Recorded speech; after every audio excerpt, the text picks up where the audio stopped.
खुशामदीद। आज हम एक ऐसी कहानी में गहराई में उतरेंगे जो 1400 साल पर मुहित है। ये कहानी है ईरान के सुप्रीम लीडर अली ख़ामेनी के ख़ानदान की, जिसकी जड़ें तारीख में बहुत बहुत गहराई तक फैली हुई हैं। अली ख़ामेनी का नाम जब भी आता है तो जहन में सिर्फ एक सियासतदान की तस्वीर नहीं उभरती, बल्कि ये वो शख्सियत हैं जिनके एक हुक्म पर मिसाइल दागे जाते हैं। ये इक़्तिबास हमें याद दिलाता है कि हम आलमी सतह पर एक कितने बाअसर शख्स की बात कर रहे हैं।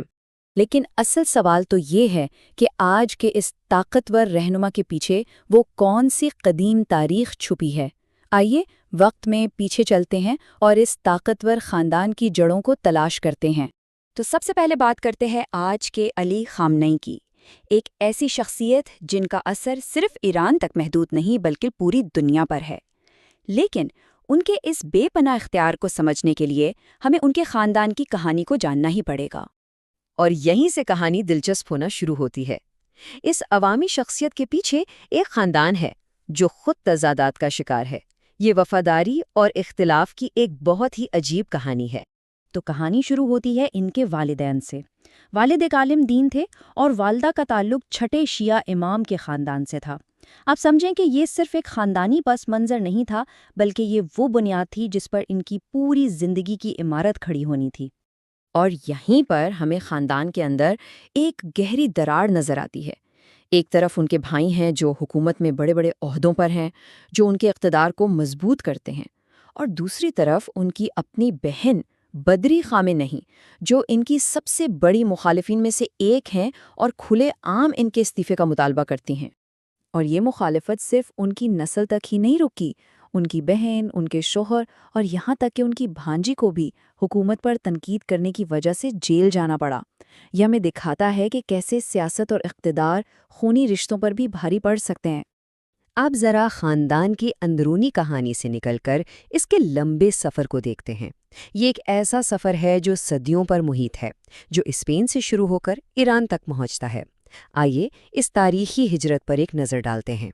सोचें ज़रा, 8वीं सदी का स्पेन, वहाँ से निकलकर सल्तनत उस्मानिया की पनाह, फिर इराक़ का मुक़द्दस शहर नजफ़ और आखिर में ईरान का वो शहर ख़ामेना जिससे उन्हें अपना नाम मिला। क्या शानदार तारीख़ी सफ़र है। अब हम इस कहानी की असल बुनियाद तक, उसकी जड़ तक पहुंच रहे हैं। ये वो नुक्ता है जहां से ये सारा सिलसिला शुरू होता है और ख़ानदान का नस्ब पैगंबर इस्लाम से जा मिलता है। ये शजरा नसब इनके दादा सैयद हुसैन ख़ामेनी आई से शुरू होता है और फिर 29 नस्लें पीछे जाता है और सीधा जा मिलता है चौथे शिया इमाम, इमाम ज़ैनुल आबिदीन, और तीसरे इमाम, इमाम हुसैन से। तो इस पूरे सिलसिले का सबसे अहम नुक्ता क्या है? वो ये है कि ये नसब बराह रास्त इमाम हुसैन से जुड़ता है, जिनकी करबला में शहादत शिया तारीख़ और शनाख्त का मरकज़ी नुक्ता है। करबला के मैदान में तो ये ख़ानदानी सिलसिला तकरीबन ख़त्म ही हो गया था, लेकिन इमाम हुसैन के वाहिद जिंदा बच जाने वाले बेटे इमाम ज़ैनुल आबिदीन के ज़रिए ये नस्ल आगे बढ़ी।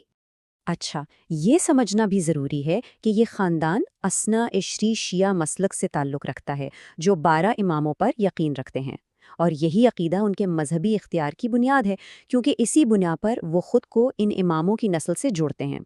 तो आखिर में दावा क्या है? दावा है अहले बैत, यानी पैगंबर इस्लाम के ख़ानदान से बराह रास्त ताल्लुक़ का, जो उनकी बेटी फ़ातिमा और दामाद अली के ज़रिए है। तो इतने शानदार माजी को खंगालने के बाद अब सवाल ये है कि मुस्तकबिल कैसा होगा? ये ताकतवर मिरास अब किसके हाथ में जाएगी? आइए जानशीनी के सवाल पर एक नज़र डालते हैं। उनके 4 बेटे हैं, लेकिन उनमें से 3 सियासत में कोई दिलचस्पी नहीं रखते। सिर्फ एक बेटा मुज्तबा हैं जो फ़ौजी और रियासती मामलात में गहराई तक शामिल हैं, और इसी वजह से बहुत से लोग इन्हें ही अपने वालिद का मुमकिना जानशीन मानते हैं। और यहीं पर हम एक बड़े सवाल के साथ रह जाते हैं। क्या 1400 साल पुरानी ये ख़ानदानी तारीख़, ये मीरास 21वीं सदी के ईरान के मुस्तकबिल का फ़ैसला करेगी? ये देखना अभी बाकी है।